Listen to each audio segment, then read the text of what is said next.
ጤና ይስጥልኝ ሁላችሁንም። ለዛሬ የምንመለከተው ዲኤንኤስ ወይንም ዶሜን ኔም ሲስተም ምንድነውና እንዴት ነው የሚሰራው ስለሚለው ይሆናል። በትዕግስት ከመጨረሻው ብትከታተሉኝ ይጠቅማችኋል። ይህንን ቻናል ከዚህ በፊት ሰብስክራይብ ካላደረጋችሁት ሰብስክራይብ እንድታደርጉት ማሳሰብ ፈልጋለሁ። አብራችሁን ቆዩ። በኔትወርኪንግ ዓለም ኮምፒውተሮች እንደ ሰው በስም አይጠሩም፣ በቁጥር ነው የሚግባቡት። ምክንያቱም ኮምፒውተሮች እና ሌሎች ተመሳሳይ መሳሪያዎች በኔትወርክ ውስጥ የሚነጋገሩበትና እርስ በርሳቸው የሚለያዩት እንደ አይፒ አድሬስ ያሉ ቁጥሮችን በመጠቀም ነው።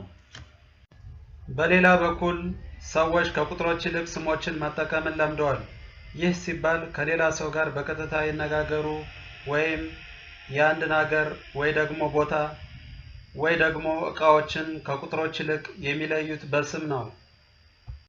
ስለዚህ በሰዎችና በኮምፒውተሮች መካከል ያለውን የግንኙነት ልዩነት ለማቃለልና ግንኙነቱን የበለጠ ቀላል ለማድረግ የኔትወርክ ኢንጂነሮች ዲኤንኤስ የሚባል ነገር አዘጋጁ። ዲኤንኤስ ሲተነተን ዶሜን ኔም ሲስተም ማለት ሲሆን ይህ ዲኤንኤስ በዋናነት የሚሰራው የዶሜን ስሞችን ወደ ቁጥሮች መፍታት ወይም ሪዞልቭ ማድረግ ነው ማለት ነው። የበለጠ ለማብራራት የዶሜን ስሞችን ወደ አይፒ አድሬስ ነው የሚቀይረው። ስለዚህ ዌብ ብራውዘራችን ላይ የአንድን ዌብሳይት የዌብ አድራሻ በምናስገባበት ወቅት ይህ ዲኤንኤስ የተባለው ያስገባነውን ስም ወደ ቁጥር የመቀየሩን ስራ ይሰራልናል። ምክንያቱ ደግሞ ኮምፒውተሮች የሚያውቁት ብቸኛው ነገር ቁጥሮችን በመሆኑ ነው።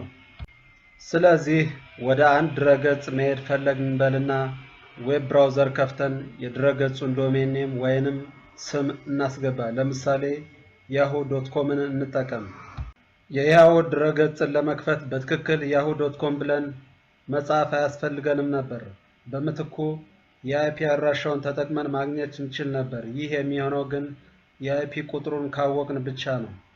ነገር ግን እኛ ሰዎች ቁጥሮችን መሸምደድና ማስተናገድ ስላልተለማመድን፣ በተለየ ደግሞ ኢንተርኔት ላይ በሚሊዮን የሚቆጠር ድረገጾች ሲኖሩ በምትኩ ዶሜን ኔም መጠቀም እጅግ ይቀለናል።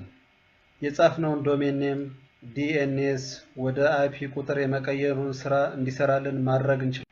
ወደ ምሳሌያችን ስንመለስ ዌብ ብራውዘራችን ላይ yahoo.com ብለን በምንጽፍበት ወቅት ዲኤንኤስ ሰርቨሩ ከyahoo.com ዶሜን ኔም ጋር የሚዛመደውን አይፒ አድሬስ መፈለግ ይጀምራል። ልክ እንዳገኘው ኮምፒውተራችን ከያሁ የድረገጽ ሰርቨር ጋር መገናኘትና ድረገጹን ማሰስ ይጀምራል ማለት ነው። ስለዚህ ዲኤንኤስ በመሰረቱ ልክ እንደ ስልክ ኮንታክት መመዝገቢያ ወይም ፎን ቡክ ነው የሚሰራው። ለምሳሌ ስልክ ላይ አንድን ቁጥር ስንፈልግ መጀመሪያ ቀጥታ ቁጥሩን ሳይሆን ስሙን ነው የሚፈልገው። ስሙን እንዳገኘነው ቀጥሎ ቁጥሩን ይሰጠናል ማለት ነው። ይህንን የበለጠ ዘርዘር አድርገን ለመመልከት እንሞክር። ዌብ ብራውዘራችን ላይ yahoo.com ብለን በምንጽፍበት ወቅት ዌብ ብራውዘሩ ወይም ደግሞ ኦፕሬቲንግ ሲስተማችን በመጀመሪያ ካሼ ሚሞሪ ላይ አይፒ አድሬሱን መፈለግ ይጀምራል። ማግኘት ካልቻለ ጥያቄውን ወደሚቀጥለው ደረጃ ይልካል። የሚቀጥለው ደረጃ ሪዞልቨር ሰርቨር ይባላል። ይህ ሪዞልቨር ሰርቨር በመሰረቱ አይኤስፒ ወይም ኢንተርኔት ሰርቪስ ፕሮቫይደር የሚባለው የኢንተርኔት ሰርቪስ የሚያቀርብልን ድርጅት ነው። በእኛ ሀገር ሁኔታ ኢትዮ ቴሌኮም ማለት ነው። ኢንተርኔት ሰርቪስ ፕሮቫይደሩ ጥያቄውን እንደተቀበለ የራሱ ካሼ ሚሞሪ ጋር የyahoo.comን አይፒ አድሬስ መፈለግ ይጀምራል።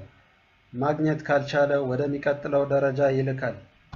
የሚቀጥለው ደረጃ ሩት ሰርቨር ይባላል። ይህ ሩት ሰርቨር ከፍተኛው ሲሆን በውስጡ 13 አይነት የዲኤንኤስ ተዋረዶችን ያካተተ ሲሆን በመላው ዓለም ዙሪያ ስትራቴጂካሊ በሚጠቅም መንገድ ተቀምጠው ይገኛሉ። እነዚህ ሩት ሰርቨሮች የሚተዳደሩት በ12 የተለያዩ ድርጅቶች ሲሆን እያንዳንዱ ሩት ሰርቨር የራሳቸው የሆነ የተለየ አይፒ አድራሻ አላቸው። ሩት ሰርቨሩ ጥያቄውን እንደተቀበለ አይፒ አድሬሱን ወደ መፈለግ አይገባም። ነገር ግን ሩት ሰርቨሩ ሪዞልቨሩን የyahoo.com አይፒ አድሬስን ማግኘት የሚችልበትን የት መምራት እንዳለበት ጠንቅቆ ያውቃል። ያ ማለት ሩት ሰርቨሩ ሪዞልቨሩን ወደ ቲኤልዲ ወይንም ቶፕ ሌቨል ዶሜን ሰርቨር ወደ ሆነው በአሁኑ ሁኔታ ወደ .com ዶሜን ይመራዋል ማለት ነው። ስለዚህ ሪዞልቨሩ TLD ሰርቨሩን የyahoo.com IP አድሬስን እንዲሰጠው ይጠይቀዋል። ይህ TLD ሰርቨር የከፍተኛ ዶሜን አድራሻዎችን መዝግቦ ይይዛል። ለምሳሌ የ.comን፣ የ.net፣ የ.org የመሳሰሉትን ማለት ነው። ይህ TLD ሰርቨር የ.com ዶሜን ያላቸውን ያስተዳድራል። yahoo.com አንዱ የዚህ አካል ነው ማለት ነው። ስለዚህ ይህ TLD ሰርቨር የyahoo.comን IP አድሬስ ጥያቄ እንደተቀበለ IP አድሬሱን ማን እንደሆነ መፈለግ ውስጥ አይገባም።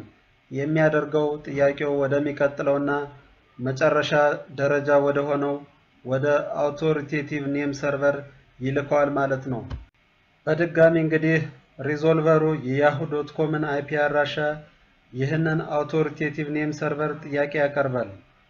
እነዚህ አውቶሪቴቲቭ ኔም ሰርቨር የእያንዳንዱን ዶሜን እና IP አድሬስ የመሳሰሉትን መረጃ የመያዝ ኃላፊነትና የመጨረሻው ስልጣኑ ያላቸው ናቸው ማለት ነው።